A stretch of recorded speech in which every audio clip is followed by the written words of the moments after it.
বন্ধুরা, সবাইকে স্বাগতম জানাই মুশফিক অর্গানিক গার্ডেনে। আমার চ্যানেলটি যদি সাবস্ক্রাইব না করে থাকুন, প্লিজ সাবস্ক্রাইব করুন। নোটিফিকেশনের জন্য বেল আইকনটি অবশ্যই প্রেস করে দিন। আর ভিডিওটি যদি ভালো লাগে একটা লাইক দিয়ে সাথে থাকুন। বন্ধুরা, শেষ পর্যন্ত না দেখতে পারলে আপনারা অনেক তথ্য দেখতে পারবেন না, সেজন্য স্কিপ করবেন না। বন্ধুরা, আজকের বিষয় হলো যে আমরা চেরি গাছ মাটি কিভাবে তৈরি করব এবং গাছটি কিভাবে রোপণ করব। যেনারা টবে গাছ লাগান ওনাদের উদ্দেশ্যে বলতেছি যে 2 ভাগ এঁটেল মাটি নেবেন, 1 ভাগ কোকোপিট বা বালা নেবেন, আর 1 ভাগ কম্পোস্ট সার নেবেন। ভালো করে মিশিয়ে টবে দিবেন। টবের ড্রেনেজ সিস্টেমটি ভালো করে নেবেন। তারপর গাছটি রোপণ করবেন। রোপণ করার পরে হিউমিক অ্যাসিড কিছু জলে গুলিয়ে গাছের গোড়ায় ব্যবহার করবেন। এই দেখতে পাচ্ছেন আমার গাছটি রোপণ করা হয়ে গেল।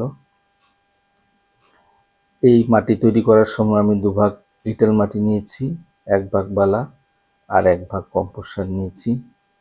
নিয়ে ভালো করে মিশিয়ে আমি গর্তে দিয়েছি। তারপর আমি গাছটা রোপণ করা হলো। তো এখন কিছু হিউমিক অ্যাসিড জলে গুলিয়ে গাছের গোড়ায় প্রয়োগ করব, কারণ হিউমিক অ্যাসিড একটা খুব গুরুত্বপূর্ণ উপাদান যেটি গাছের শিকড়কে মজবুত করে, দ্রুত গতিতে গাছকে বাড়িয়ে তোলে। সেই জন্য আমাদেরকে হিউমিক অ্যাসিড ব্যবহার করা দরকার। আর বন্ধুরা, 1 মাস পর্যন্ত আপনারা কোনো প্রকার সার ব্যবহার করবেন না। এমনিতেই চেরি গাছ নাইট্রোজেনযুক্ত সার পছন্দ করে না।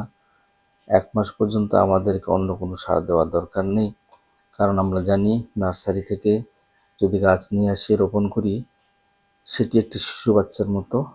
শিশু বাচ্চারা সাধারণত মাছ মাংস খেতে পারে না, ঠিক তদ্রূপ এই গাছটিও। আমরা যদি বেশি পরিমাণে সার প্রয়োগ করি তাহলে গাছ সহ্য করতে পারবে না। তো 1 মাস পরে আমরা কী সার দেব সেগুলো আমি পরে ভিডিও বানিয়ে আপনাদের সম্মুখে নিয়ে আসব, আপনারা তখন দেখতে পারবেন। তো আমার হিউমিক অ্যাসিড ব্যবহার করা হতেছে। ব্যবহার করার পরে 1 মাস পর্যন্ত আমি আর অন্য কোনো সার ব্যবহার করব না। সেই জন্য এখনই কম্পোস্ট সার দিয়ে দিচ্ছি।